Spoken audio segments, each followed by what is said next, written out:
Horns up and welcome to a brand new episode of HEADBANGER'S Kitchen. For today's recipe, we are going to Austria and we are going to be cooking up a Keto Wiener Schnitzel. I hope I said it correctly. Wiener Schnitzel is normally veal that is beaten down into a thin cutlet coated in breadcrumbs and deep fried. Now I gotta be honest guys, most of the time that I've had Wiener Schnitzel, it's just not hit the spot in the right way. Like either the breading has been too much or there's not been enough flavor. But today I'm going to take the humble Wiener Schnitzel up a notch. I'm going to be doing a breadcrumb with some cheese, some parsley, and we're going to make this really awesome. So anyway, enough jibber jabber, let's get cooking. Hey folks, I've already done a recipe for keto breadcrumbs. You can click here on the I button and watch that video. But for today's recipe, we're going to be making a special breadcrumb using my coconut flour mug bread recipe. Anyway, let's get on with it. So we're going to start by making the mug bread for our breadcrumbs, and I'm using some coconut flour, some Parmesan cheese, some very finely chopped parsley, some garlic powder, some salt, and some baking powder. And then I'm just going to mix the dry ingredients together and just get them all well mixed in, because you don't want lumps to form while you're mixing the wet ingredients in. Then it's time to add in the wet ingredients, and I'm going to crack in an egg and a tablespoon of olive oil. And then I'm going to give it all a good mix. Now the mug bread batter has come together nicely, but it feels a little dry, so I'm going to add in a tablespoon of heavy whipping cream, a little less than a tablespoon. And then give it all a good mix once again. And then I'm going to pop the bowl itself into the microwave for about 2.5 minutes. We want to cook this through and through. We don't want it to be soft and moist. We want it to be fully cooked so that we can blitz it into breadcrumbs. And once that's done, all you got to do is overturn the bowl and the bread should just pop right out. And wow, that actually looks delicious just on its own. I could probably eat it as it is. Anyway, we're just going to let this sit and cool for a bit. Once the bread has cooled, we're going to break it up and put it into our food processor, and then we're going to give it all a good blitz. Now I seem to have some trouble with my blitzer. It was doing weird things, plus I think I didn't let the bread cool long enough, so it was lumping up a bit. I got frustrated and then I shifted over to my food processor, and that's where the magic happened. And then once you've blitzed it all, you will get lovely breadcrumbs. Look at those keto breadcrumbs with fresh parsley and Parmesan cheese. Yum yum yum.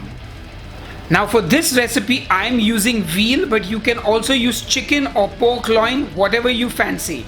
And I'm going to chop up my veal into 3 parts, and then I'm just going to pound the veal down, use some cling film, and I tried to use my cast iron pan, and I started whacking the meat. And I wanted to squash it with the cast iron pan, but to be really honest, I didn't realize how difficult it would actually be to bash some meat with the cast iron pan. So I did it for a bit. After I was unsuccessful, I decided to switch over to the meat mallet, and then it was much easier. I don't know why I didn't start with the meat mallet. It's called meat mallet for a reason. I should really listen to the instructions. Anyway, I beat the meat, not my meat. And trust me folks, it's a good thing you're listening to the soothing sound of my voice and not the sound of that meat being beaten. Because trust me, it was so loud I thought I'd wake the neighbors. Anyway, once your meat has been beaten and it's all flat, I'm sorry, I just couldn't help but giggle, we're on to the next step. Well, actually I realized I forgot to clean up some of the sinew from this piece of meat, so I just trimmed it a little bit. And there, I had a lovely thin veal cutlet. So then I proceeded to pound out one more. I decided to cut it a little smaller and pound it out a little thinner. Now guys, you might think thin is thin, but trust me, when the meat cooks, it will shrink and contract. So you really want to bash this meat out really as thin as you possibly can. So anyway, I was done making 2 cutlets, and that was enough beating of the meat for me. The next thing I did was I lightly seasoned the veal cutlets with salt and with pepper, and I did it on both sides. But remember guys, don't over season, because this is a very thin piece of meat. So you don't want to season this the way you would season like a thick 1-inch steak. So go easy on the salt and pepper. Anyway, once that was done, I cracked an egg into a bowl and then I beat it. Just beat it. And then I poured that over the veal, and then I gave the veal a good mix in the egg.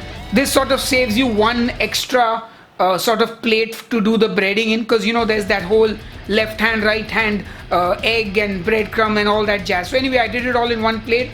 Then I dipped the veal cutlet into the breadcrumbs, and then I made sure that it was well coated. And make sure you pat those breadcrumbs into the meat. You want to make sure it's coated all around. And then you take your Wiener Schnitzel and you put it in some hot oil. Now I am kind of shallow frying this rather than deep frying it. I think it makes more sense to me.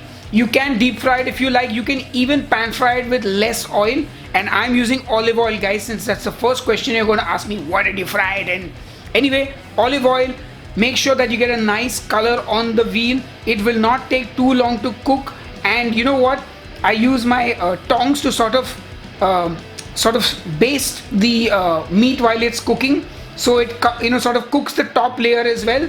And anyway, once it's got some color, flip it over, let it cook, and then once it's done, it's done. You got to remove it from the pan and put it on some paper towels to drain. And then in went my second cutlet, and that didn't take too long to cook either. Once it's golden brown on one side, you flip it over, let it cook on the other side for a bit. Once that is done as well, you just take it out of the frying pan. And my friends, I have a handy little tip. If you've got any of that egg wash left, just pour it into the hot oil and you will get a fried egg. And this is a great snack. And don't worry that you dipped raw meat into it. Remember, you ate raw meat which you cooked. So therefore, any raw meat that's in this egg will also be cooked and therefore safe to eat. Anyway, enough jibber jabber. That's it. Our veal cutlets are ready. Our Wiener Schnitzel is ready. And my friends, it looks really good. And I'm salivating right now, even though you can't see it, and I'm pretty sure you don't want to. Anyway, no more teasing. I'm just going to cut into that Wiener Schnitzel, and I'm just going to show you a nice little picture of the cross section. Oh yeah, time to taste. Alright folks, so it's time to taste the Wiener Schnitzel. I'm digging in.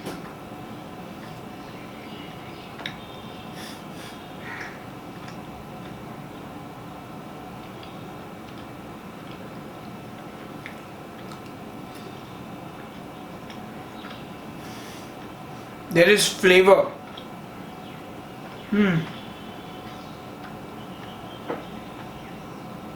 The crust has so much flavor. I will give myself some criticism. I would probably toast the breadcrumbs in the oven at the lowest temperature possible, maybe for about half an hour or 15 minutes. No, not half an hour is too much. Maybe about 10 minutes or 12 minutes, just to dry it out a bit more, because as you saw when I was breading it, it was sort of getting mashed up. So just so that it has more of a dryness to it. But other than that, the flavors are spot on. That parsley, the garlic, the cheese, the parmesan. I mean,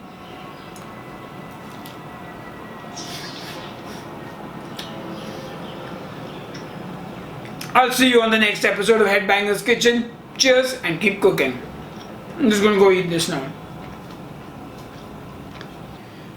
I wasn't kidding about that egg. I'm actually eating it. I don't like to waste food. Tastes like fried egg. Fried omelette actually.